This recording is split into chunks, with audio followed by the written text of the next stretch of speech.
Time now for Focus, and today's report comes from Kashmir, where Indian security forces have been continuing their crackdown on Islamist militants. On Tuesday, they killed 2 gunmen, ending a 3-day standoff on the outskirts of the regional capital, Srinagar. Kashmir is split between Indian and Pakistani rule, but both countries claim the region in its entirety. Protests against Indian rule have surged since events in July, as Camille Le Pomelak reports. An ordinary village in South Kashmir was shaken by an extraordinary event a few months ago that resonated across the state. Even the children here know what happened.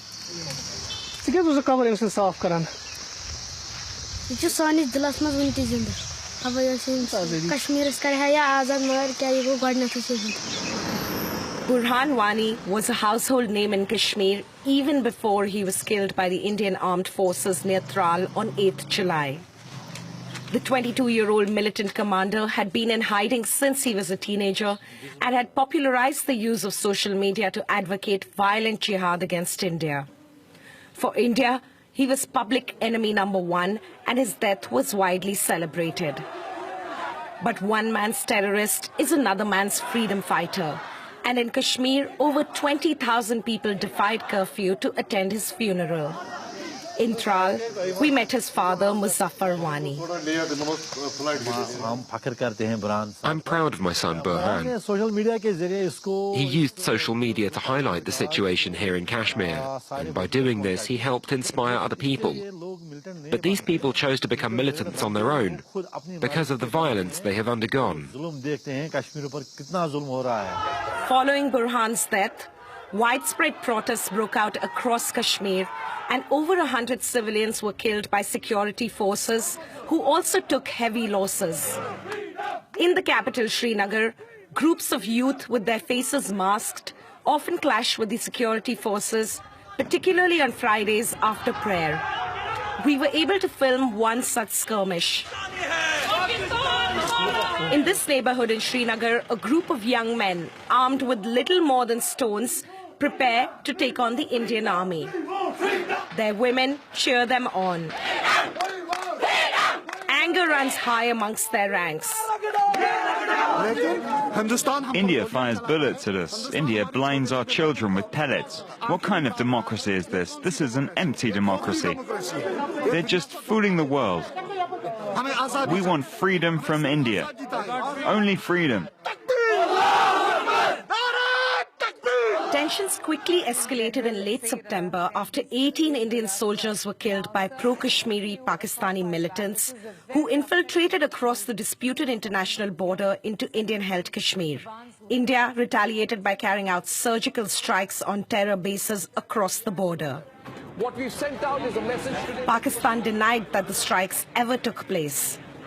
But India's claims have fueled anger in Pakistan. Today, the parliament is meeting to decide on a response. We're not scared at all.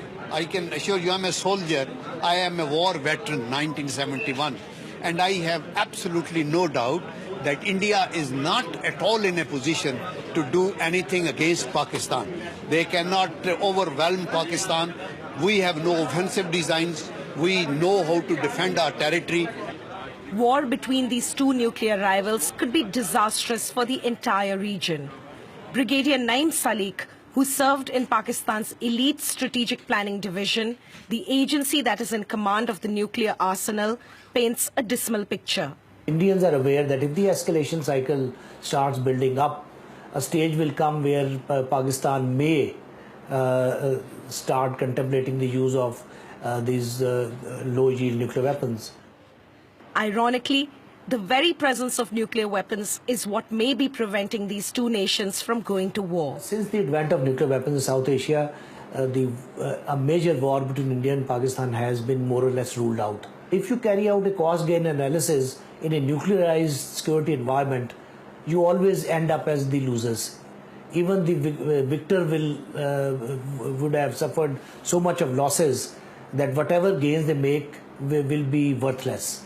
So that is mainly the reason that no person in his right frame of mind will seriously consider a war in this kind of environment. In recent days, tensions have lowered considerably, but Kashmir continues to be at the heart of this conflict, a conflict that could lead South Asia to the brink of an unthinkable nuclear exchange. For now, both nations have held their ground without further military escalation.